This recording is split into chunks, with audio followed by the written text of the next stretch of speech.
हर हर महादेव। आज हमारी पद यात्रा का 26वां दिन है और हम अभी निकल गए हैं आदि बद्रीनाथ के मंदिर से। ये योग माया का प्राचीन मंदिर है जिसे द्वापर युग में बनाया गया था। फिर हम यहाँ से निकल गए आगे ब्रज की गलियों में। ब्रज की गलियों में घूमने के बाद में हम कामा गांव के लिए निकल गए। और ब्रज की गलियां अधिकतर कच्ची सड़कें बनी हुई हैं और कहीं कहीं पर यहाँ पर टहलें भी लगी हुई है। यहाँ पर अलग अलग घाट बने हुए हैं और आप यहाँ पर स्नान भी कर सकते हो विमल कुंड के अंदर। और फिर इसके बाद में हम कावड़िया आश्रम के पास में एक गौशाला है और हम गौशाला के अंदर गए। गौशाला के अंदर ही हमने स्नान किया और कपड़े यहीं पर धोए और हमने अपने कपड़े यहीं पर सुखाए। फिर हम स्नान करने के बाद में गौशाला के अंदर घूमे और गौशाला देखने में काफ़ी अच्छी है और यहाँ पर गायों के रहने के लिए सुविधा भी काफ़ी अच्छी है। इधर आप देख सकते हो कि गायों को बांधने के लिए इधर ये है और ये पो भी बनी हुई है गायों के पानी पीने के लिए। और यहाँ पर पानी के लिए कुआं है। कुएं के अंदर मोटर डाल रखी है जिससे पानी डायरेक्ट कुएं के अंदर आता है और यहाँ पर गायें पीने आ जाती है। देख सकते हो गायों को साइड से छोड़ दिया गया है। गायों को अलग अलग जगह पर रखा गया है। गायों के रहने का स्थान भी अलग अलग है और सुबह इनको अलग अलग जगह पर रखा जाता है और दिन में इनको अलग जगह पर रखा जाता है क्योंकि दिन में धूप बहुत ज़्यादा होती है तो इनको अंदर की साइड में रखा जाता है। और ये गौशाला बहुत ही अच्छी है।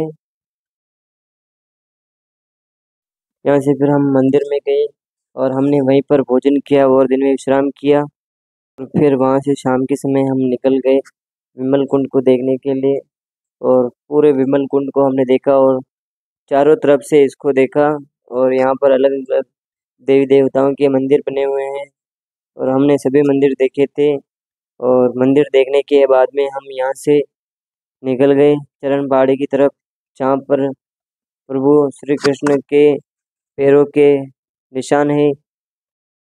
और ये चरण पहाड़ी कामा गांव से लगभग 4 किलोमीटर दूर है और हम 4 किलोमीटर पैदल चलकर गए। हमने हमारा सामान यहीं पर मंदिर में ही रखा था क्योंकि इतनी दूर सामान को ले जाना काफ़ी मुश्किल था और हमें मंदिर में वापस आना था इसलिए हम अपना सामान लेके नहीं गए।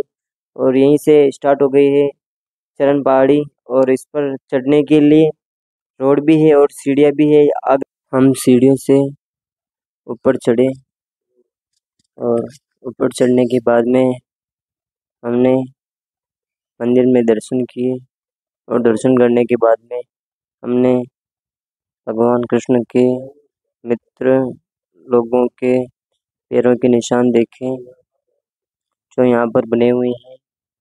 और फिर इसके बाद में प्रभु श्री कृष्ण के पैरों के निशान देखिए आप देख सकते हैं।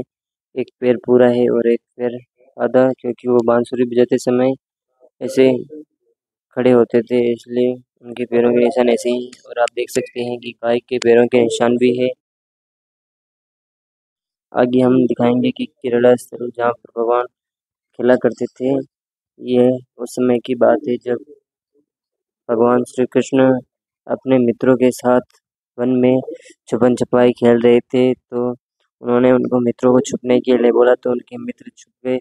उन्होंने तो उनके मित्रों को ढूंढ लिया लेकिन फिर उसके बाद में उनके मित्र ने बोला कि श्री कृष्ण आप जाओ और आप छुपो फिर हम आपको ढूंढते हैं।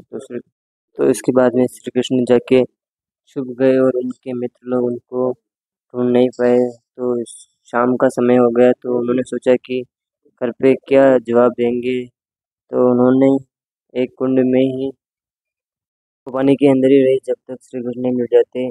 और इसके बाद में श्री कृष्ण ने पहाड़ पे जाके बांसुरी बजाई जिससे तीनों लोग स्तब्ध हो गए।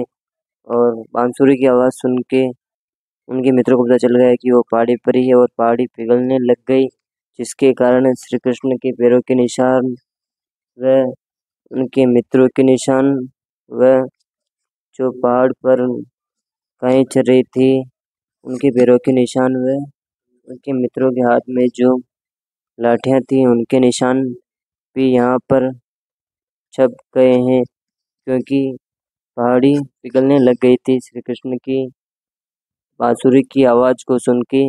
इसलिए यहाँ पर अभी भी ये निशान पाए जाते हैं।